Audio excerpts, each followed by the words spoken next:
دوسرا سوال یہ ہے کہ ان لوگوں کا جواب کیا ہے؟ وہ کہتے ہیں کہ اہل حدیث ظاہریہ کے طریقے پر.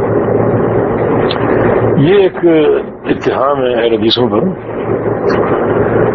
ویسے تو حدیث کا ظاہر جو ایک سیدھا سادہ مفہوم ہے وہ لینا چاہیے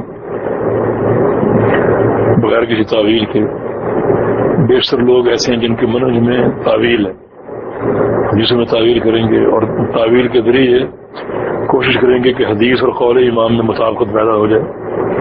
جیسے کرخی نے لکھا ہے نا کہ کوئی حدیث اگر قول امام کے خلاف ہے تو پہلے ہم تعویل کریں گے، کوئی ایسی تعویل جس سے حدیث اور قول امام جمع ہو جائیں اور دونوں جو ہے وہ یکساں ہو جائیں.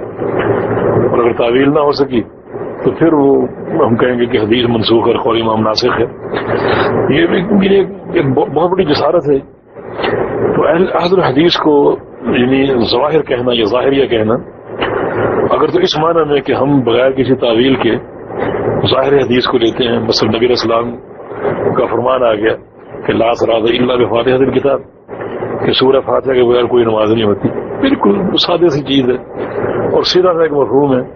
اس کا معنی یہ کہ سورہ فاتحہ کے بغیر نماز نہیں ہوتی، ہم اس پر ایمان لاتے ہیں. تو اگر تو یہ معنی ہے پھر درست ہے، پھر باقی ہمیں فخر ہے کہ ہم اہل ظاہر ہیں.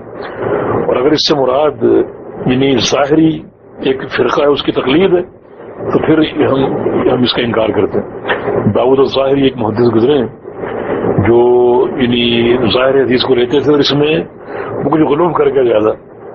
مثال کے طور پر اگر یہ ہے کہ یعنی چاندی اور سونے کے برتن میں کھانا منع ہے تو اتنا ظاہر لیتے وہ کہتے ہیں کہ کھانا منع ہے، پینا جائز ہے. ہاں اتنا ظاہر، تو اس کے ہم متحمل نہیں ہیں اور نہ اس کی ہم دعوت دیتے ہیں. تو اگر تو مراد ہے کہ ہم یعنی بالکل سادگی کے ساتھ بغیر کسی تعویل و تعصب کے حدیث کے ظاہری معنی کو لیتے ہیں اور وہی مراد ہے تو پھر ٹھیک ہے. اور اگر اس کا معنی یہ ہے کہ ہم داؤد ظاہری کے مقلد ہیں تو پھر یہ معنی باطل ہے، ہم اس سے بری ہیں. ویسے داؤد الظاہری جو حافظ ابن حزم رحمۃ اللہ علیہ یہ بیشتر مقامات پر کتاب و سنت کے نصوص سے استدلال کرتے ہیں اور ان کا استدلال بڑا قوی ہوتا ہے اور بعض جگہ پر ظاہریت غالب آ جاتی ہے تو لوگ کر جاتے ہیں.